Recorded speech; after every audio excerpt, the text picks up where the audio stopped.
شروع اللہ کے نام سے جو بڑا مہربان نہایت رحم کرنے والا ہے۔ اے بنی اسرائیل، یاد کرو میرا وہ احسان جو میں نے تم پر کیا،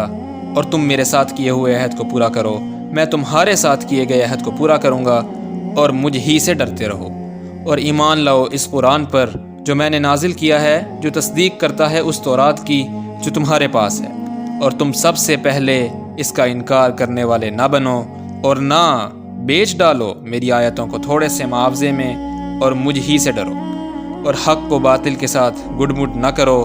اور جان بوجھ کر حق کو نہ چھپاؤ، اور نماز قائم کرو، اور زکوٰۃ ادا کرو، اور رکوع کرنے والوں کے ساتھ رکوع کرو۔ کیا تم لوگوں کو نیکی کا حکم دیتے ہو اور اپنے آپ کو بھول جاتے ہو؟ حالانکہ تم کتاب کی تلاوت بھی کرتے ہو، تو کیا تم اتنا بھی نہیں سمجھتے؟ اور صبر اور نماز کے ذریعہ مدد مانگو، اور بے شک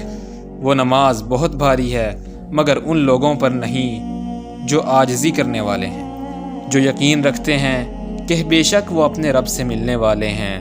اور بے شک اسی کی طرف پلٹنے والے ہیں۔